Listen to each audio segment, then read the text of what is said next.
Oke, Assalamualaikum warahmatullahi wabarakatuh. Berjumpa kembali bersama saya Arif dari channel Naraiku. Di kesempatan kali ini, alhamdulillah sekali lagi saya masih diberikan kesempatan sama Allah untuk bisa bersilaturahmi ke rumahnya Master Sumartono Wahyudi. Jeng, jeng, jeng, jeng, jeng, jeng. Inilah penampakannya, ya, seorang K-popers, simulators, komedianers. Jangan terpengaruh dengan wajah, dengan penampilan kita yang army, dengan baju-bajunya yang tentara. Jangan terkecoh sama itu ya, karena kita balik lagi bahwasannya kita ini dasarnya adalah komedian. Saya sama Mas ini nggak pernah bisa tegang-tegangan, nggak bisa lah, rugi lah. Rugi lah. Dan kita bukan lemon kan. Nah, jadi kita memang udah ketawa-ketiwi aja, tapi kalau udah ngebahas sesuatu ya kita serius lah ya. Dan di kesempatan kali ini masih banyak ya Master ya. Masih banyak yang bisa kita kaji dan bedah, dan kebetulan di genggaman tangan saya ini ada salah. Ini ada, bisa dibilang apa? Kasmir. Kasmir kue ya Mas. Ya, kalau Kasmir tuh kue, kalau ini sakmir, ya, bukannya nikmir ya. Kalau nikmir tuh Nikita Mirzani. Ini ada sakmir, atau misalkan bisa dibilang adalah selain pocket ya, bentar ya, selain pocket. Nah ini selain pocket ini di tahun berapa sih diproduksinya? Di era apa sih? Dipakai di perang apa sih?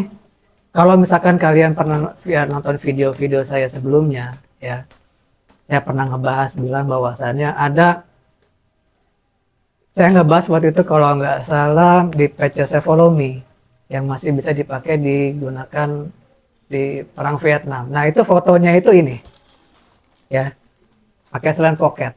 Nah berarti kan bisa dipakai, dalam artian pernah dipakai di perang Vietnam. Oke deh, supaya tidak menghabiskan durasi saya untuk ngoceh-ngoceh, cuap-cuap ya, lebih baik ini kita lemparkan aja ke Master Sumartono untuk bisa menjelaskan sejarahnya, terus peces apa aja yang nempel di sini, kenapa harus nempel, ya, apa yang terjadi terhadap dan pocket ini. Master, silahkan tugasnya. Oke.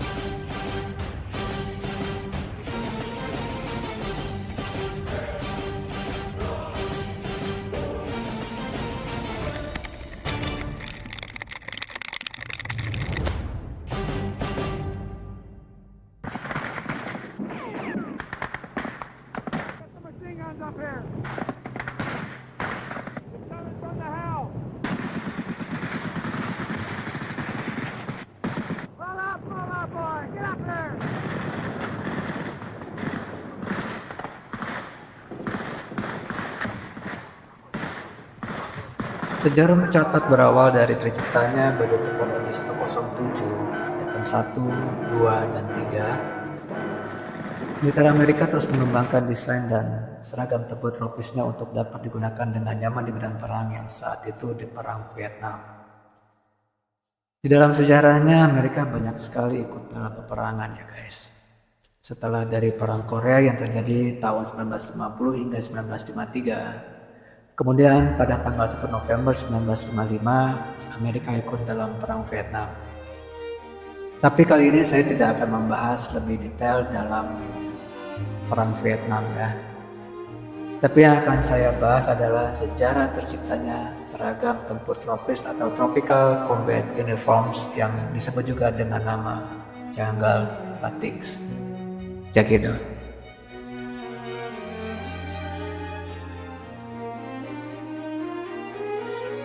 Seragam tempur tropis atau Tropical Combat Uniforms atau disingkat dengan TCU, Angkatan Darat Amerika, secara resmi disebut seragam utilitas rimba M1967 yang biasa disebut pakaian tempur rimba, dikeluarkan untuk pasukan yang bertempur dalam perang Vietnam mulai tahun 1964. Awalnya menggunakan warna Oji 107 yang sama dengan seragam utilitas standar. tapi memiliki desain dan konstruksi yang berbeda. Terbuat dari bahan atau kain poplin katun yang lebih ringan, seragam tersebut terdiri dari celana panjang dengan kantong kargo di setiap kaki dan atasan bergaya jaket semak dengan kantong dada miring dan 2 kantong bawah, atau yang kita sering menyebutnya dengan kantong sakmir ya guys. Seragam tersebut direvisi beberapa kali nih guys selama perang sebagai tanggapan terhadap masalah dengan desain, dan kemudian dalam perang versi yang menggunakan kamuflase atau pola IRDL dikeluarkan untuk pasukan khusus dan mariner. Versi yang dibeli secara pribadi yang disesuaikan dengan modifikasi seperti kantong kargo, kantong pena, dan atau tali bahu sering diproduksi. Petugas kadang-kadang menambahkan tali bahu seperti yang ditemukan pada seragam dinas. Ada 3 jenis dasar atau pola seragam terbuat tropis atau pakaian rimba yang digunakan di Vietnam dengan gaya ketika dibagi menjadi beberapa subkategori. Sebagai latar belakang, Amerika sering mengalami kesulitan dalam menerapkan seragam tropis dan menjaga persediaan yang cukup. Nah, baru pada tahun 1967 seragam tropis disahkan untuk semua personel di Vietnam.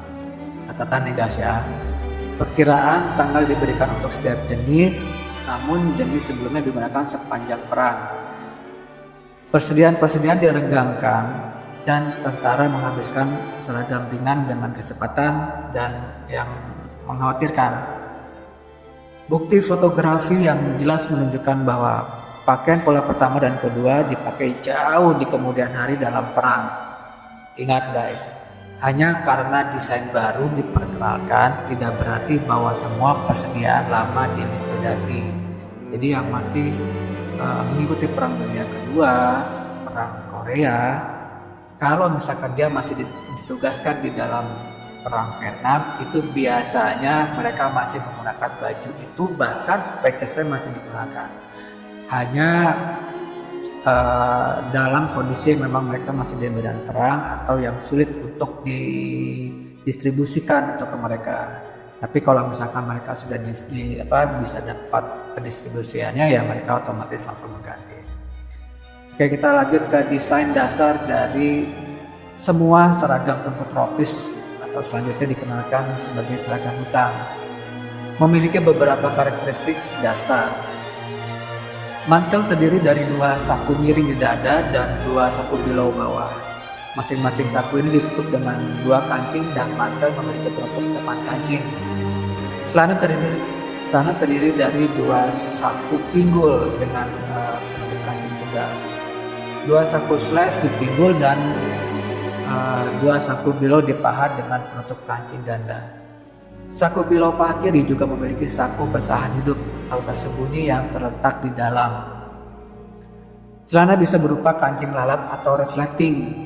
Pemeriksaan cepat untuk membedakan celana modern dari vintage Vietnam adalah dengan memeriksa satu. Celana era FN atau VN tidak memiliki penguat jok seperti yang kita lihat di Woodland atau di celana multicam ya. Jadi di belakangnya itu kayak ada lingkaran, setengah lingkaran atau penguat lutut. Terus yang kedua, celana era VN ini memiliki 1 kancing untuk setiap saku pinggul, bukan 2 seperti pada celana modern. Celana era VN memiliki saku tersembunyi di dalam saku below paha kiri. Kalau misalkan teman-teman Army Lover mempunyai celana atau trouser Woodland atau multicam, bisa dibandingkan dengan celana-celana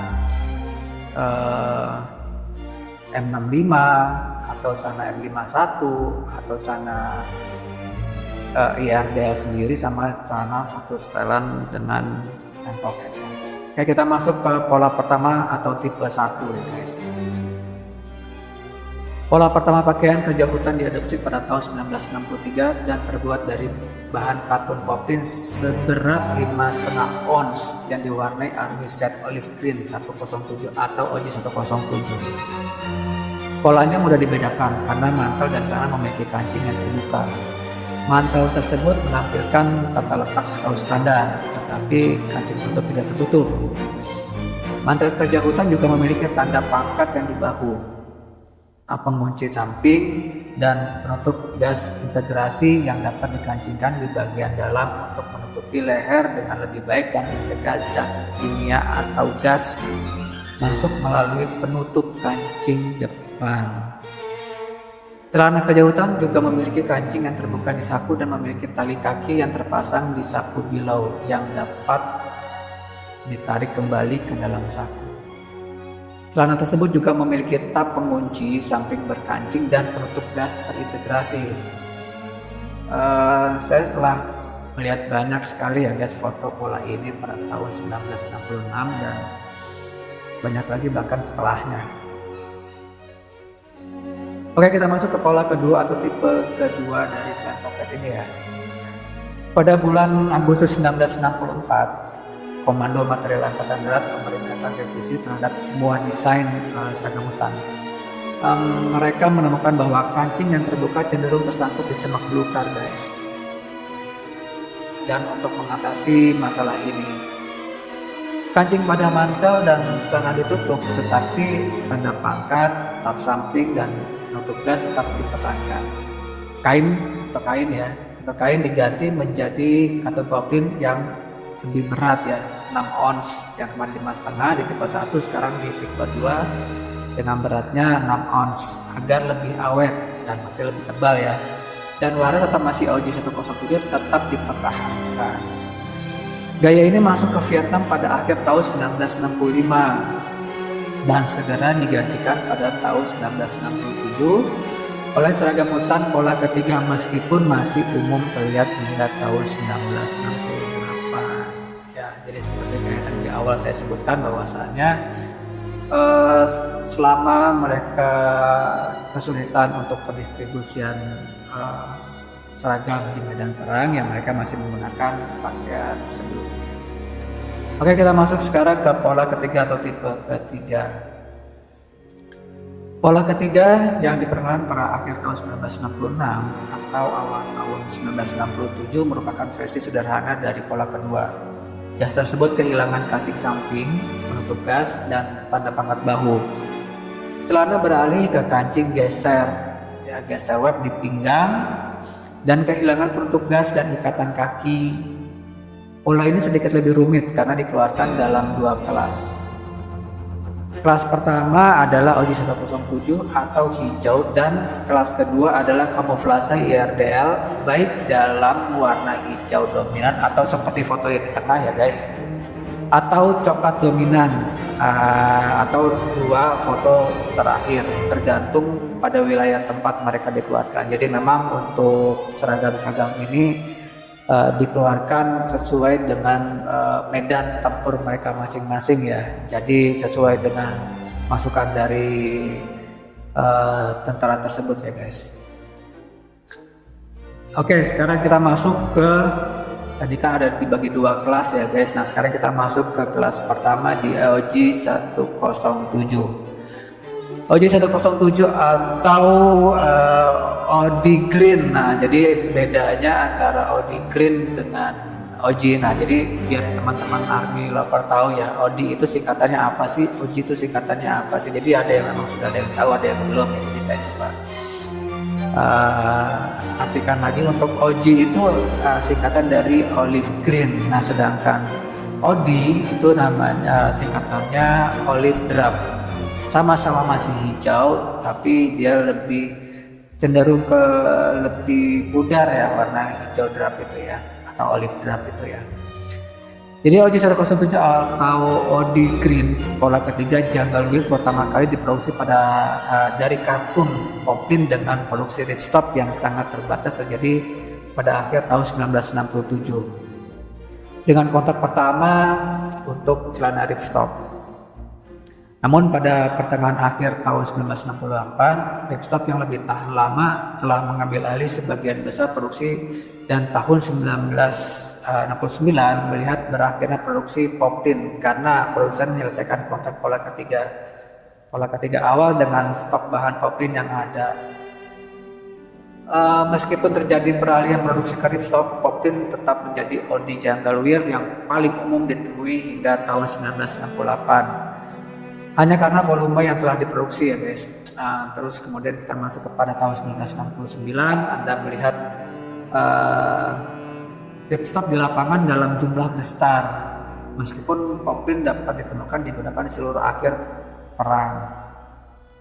Sebagai catatan tambahan nih guys, peralihan dari celana panjang kancing ke celana jungle wear resleting terjadi di jendela yang sama dengan transisi dari Poplin ke ripstop akhir tahun 67 ke awal 68. Jadi kalau misalkan kita, atau saya bisa coba ulas ya, bukan hanya dari celana saja, tapi atau celana atau baju ya, tapi dari patches pun juga mengikuti perkembangan dari eranya tersebut.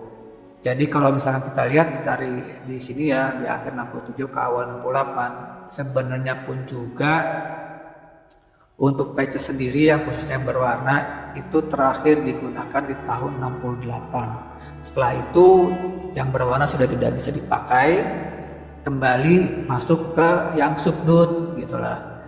Jadi kenapa pakai yang subdued? Karena kita melihat dari medan perangnya pada saat itu di perang Vietnam yang bisa dibilang itu perang jungle ya, atau perang hutan. Jadi harus benar-benar terkamuflase dengan medan perang sendiri. Kalau misalkan kita pakai patches yang berwarna dengan name tag warna putih, atau misalkan brand strapnya berwarna yellow green gitu ya, terus dengan patches yang berwarna warni ya, nah itu otomatis kita udah menjadi sasaran target dari musuh. Nah makanya diciptakanlah dengan tahun 1968 itu diganti semuanya dengan menggunakan warna subdued. Oke, sekarang kita masuk ke kelas 2 IRDL ya. Seragam kamuflase hutan IRDL pertama kali diproduksi tahun 1967 dari bahan Poplin katun dan diganti dengan ripstop pada tahun 1968. Meskipun demikian, Anda akan menemukan Poplin yang digunakan hingga akhir perang. Awalnya dikeluarkan dalam warna dominan hijau dan coklat atau tergantung pada medan yang dituju atau medan perang tersebut ya. Pola kamuflase yang kemudian distandarisasi untuk mengurangi ketegangan pasukan. Awalnya kamuflase IRDL dikeluarkan untuk pasukan elit guys, prioritas termasuk SOG, SF, LRRP atau Ranger Companies, Force Recon, Navy Seals atau Pathfinders dan lain-lain. Meskipun tidak pernah banyak digunakan di luar pasukan elit di Angkatan Darat, pada akhir tahun 1969 semua infanteri garis kop mariner menggunakan IRDL dominan hijau. Nah jadi seperti itu ya, jadi perubahan-perubahan dari selain pocket dari tipe pertama sampai ke tipe ketiga yang IRDL. Sekarang kita masuk ke dalam pembahasan baju batik yang saya miliki nih guys ya. Ya nggak bagus-bagus amat lah ya. Masih bisa dibilang semuanya. Nah, jadi gini. Jadi baju batik yang saya punya ini apa aja sih yang ada dalam baju ini? Nanti kita bahas satu persatu ya guys ya. Jadi baju jungle batik yang saya punya ini merupakan bajunya baju asli ya, baju asli tapi dengan menerapkan patches yang menempel itu bukan bawaan dari tentaranya, tapi saya bikin secara tematik atau setup atau impresif patches ya, yang terjadi di pada zaman perang Vietnam tersebut. Baju ini berbahan Poplin dan dari jenis pattern ketiga. Nah, dilihat dari kancingnya ya, kancingnya tuh kalau Indonesia tuh bilangnya tuh ya kancing donat ya. Baju jungle batik ini terdapat beberapa patches dan rank. Nah ranknya pun juga sama, itu juga tematik juga. Jadi semuanya saya cantumkan atau saya jahit di baju ini sesuai dengan eranya ya guys, sesuai dengan perang tersebut. Jadi bukan hanya sekedar asal tempel aja ya guys ya.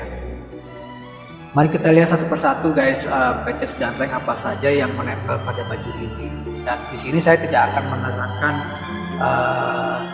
patches ini dikeluarkannya tahun berapa, namanya segala macam secara detail enggak ya, cuman hanya secara nama package-nya aja. Karena saya pikir teman-teman Army Lover sudah banyak yang paham lah ya daripada saya, sudah banyak mengetahui dari package yang nanti akan saya coba perlihatkan. Oke, yang pertama ini adalah Captain Infantry Rank. Ya, Captain Infantry Rank. Terus yang kedua ini adalah Infantry Captain Insignia Color. Kemudian yang ketiga itu adalah PCCIB First Award Badge. Yang keempat itu PCS Army Born Award Parachute Badge. Yang kelima ini yang sudah umum ya, yang sudah banyak mengetahui, teman-teman Army Lover sudah banyak yang paham lah. Dan bisa dibilang kategorinya masih lumayan mahal untuk PCS ini, yaitu adalah 101 First Screaming Eagle Airborne Badge. Terus PCS selanjutnya yang keenam adalah First Cavalry Badge. Terus yang ketujuh adalah COH Airborne Rangers 75th Infantry Badge. Yang ke-8 tentunya Name Tabs. Dan yang ke-9 adalah Brand Tabs US Army. Oke, jadi di video kali ini semua sumber yang saya dapatkan berasal dari beberapa website, YouTube, sama dengan komunitas Army Lover di Amerika nih ya guys. Jadi seperti dari websitenya More Militaria, Wikipedia, terus channel YouTube Swiss Knowledge, dan yang pastinya saya juga mendapatkan referensi atau masukan literasi dari salah satu kolektor di Indonesia. Oke guys, jadi nggak perlu panjang kali lebar lagi untuk pembahasan ini. Jadi demikian video saya kali ini yang bisa saya bahas dan saya literasikan. Semoga bisa bermanfaat, bisa berguna, bisa menambah pengetahuan untuk saya sendiri dan Army Lover khususnya. Kalau ada salah-salah kata, saya mohon maaf, dan kalau misalkan ada salah-salah literasi atau sejarah, saya mohon maaf, dan mungkin kita bisa sharing di kolom komentar ya, dan kita bisa berdiskusi. Oke, jadi cukup sekian, sehat selalu dan tetap semangat ya guys ya. Selamat berjumpa di video atau konten saya selanjutnya yang menarik, yang bisa membahas, bisa bermanfaat. Terima kasih, see ya, bye.